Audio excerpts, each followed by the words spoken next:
చాలా రోజుల తర్వాత మేము స్క్రీన్ మీద చూస్తున్నాం. చెప్పు. ఈ సినిమాకి కథ అంటే రియలిస్టిక్ జరిగిన కథలే. ఇందులో మీరు తీసుకున్న పాత్రకి మీరు రియలిస్టిక్గా అంటే మీరు కథలో ఉన్న డైలాగ్స్కి ఇన్వాల్వ్ అయ్యి చేశారా, లేదంటే మీ పర్సనల్గా ఏమైనా ఫీల్ చేశారా? సినిమా ఒక ఆర్టిస్ట్గా చెప్పాలంటే మాకు రాజకీయం కానీ జాతి మతం కానీ అటువంటిది ఏం లేదండి. నేను ఆర్టిస్ట్గానే యాక్ట్ చేశాను.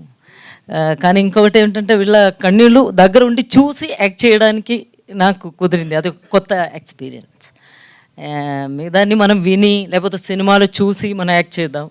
ఇది మనం వాళ్ళ కన్నీళ్ళు చూసి అప్పుడే వచ్చి యాక్షన్ అలా అది ఒక కొత్త ఎక్స్పీరియన్స్గా జరిగింది. వాళ్ళ బాధలు కష్టాలు అదంతా చూసి యాక్ట్ చేయడం కుదిరింది.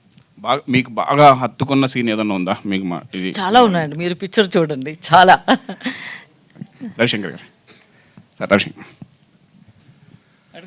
సార్, మీరు 20 సంవత్సరాల నుంచి ఇందులో ఉన్నారు, మీడియాలో ఉన్నారు, మీడియా సంస్థలో ఒక సంస్థ రన్ చేస్తున్నారు.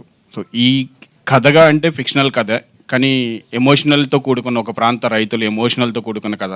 దానికి కొన్ని అబ్జెక్షన్స్ కూడా ఉన్నాయి. ఆ గవర్నమెంట్లో కొన్ని ఇబ్బందులు ఉన్నాయి, చాలామందికి చాలా ఇబ్బందులు ఉన్నాయి బయట పెట్టడానికి.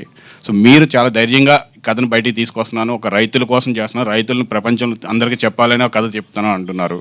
దీని వెనకాల కొన్ని పరిణామాలు ఉంటాయి. ఇలాంటి పరిణామాలు మీరు ముందే ఎక్స్పెక్ట్ చేశారా? ఏమన్నా వస్తాయి అనుకున్నారా? ఎలాంటి అని మీ ఉద్దేశం? ఏమన్నా అవ్వచ్చు అంటే గవర్నమెంట్కి వ్యతిరేక ఒక గవర్నమెంట్ ఇప్పుడు పర్టికులర్గా ఒక్కడే ఆహం అంటే అందరికీ అనిపించేది ఒక గవర్నమెంట్కి వ్యతిరేకంగా వెళ్తుందని.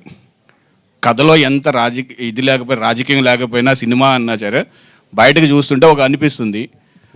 సో నేను పుట్టుకతో హిందువుని, కర్మ సిద్ధాంతాన్ని నమ్ముతాను. మనకి ఏదో రాసి పెట్టింది అనుకోండి, అది జరిగి తీరుతుంది. మన చావు రాసి పెట్టింది అనుకోండి, ఎలాగైనా చచ్చిపోతాం. అది చచ్చిపోయేది ఏదో కాజుగా చచ్చిపోతే.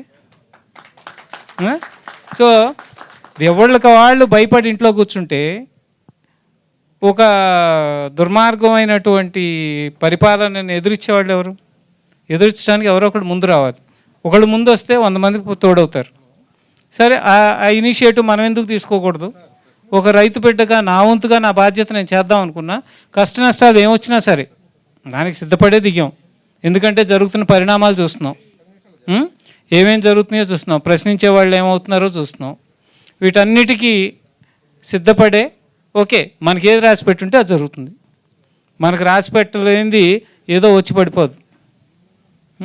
అంటే వాళ్ళు భూములు ఇచ్చేటప్పుడు ఇలాంటి పరిణామం జరుగుతుందని కూడా ఊహించలే. వాళ్ళు భూములు ఇచ్చినాక తర్వాత ఆయన ఆ ప్రాంతంలో గెలిపించుకున్నప్పుడు కూడా వాళ్ళు ఊహించలే. సో ఇటువంటి ఏదైనా జరగచ్చు. ఇదంతా మన కర్మ సిద్ధాంతం.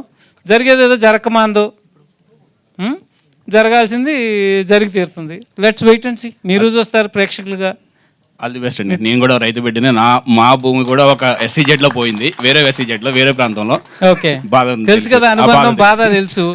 ఇక్కడ ఉన్న మీడియా మిత్రులందరికీ చెప్పేది కూడా ఒకటే, నేను మీ కుటుంబంలో కూడా ఏదో ఒక తరంలో ఇప్పుడు మీరంతా మీడియాలో పనిచేయచ్చు, గతంలో రైతులు ఉంటారు. ఒక రైతు బాధను అర్థం చేసుకోండి, రైతుల కోసం నిలబడండి. ఒక్కసారికి మీకుండే పార్టీలు అనుబంధాలు చాలా ఉంటాయి. వాళ్ళ మీడియాలు అంటే డివైడ్ అయిపోయినాయి. వాటిని అన్నింటినీ పక్కన పెట్టి రైతుల కోసం ఈ ఒక్కసారికి మీరందరూ కూడా ముందుకు రండి అని చెప్పి కోరుకుంటున్నాను.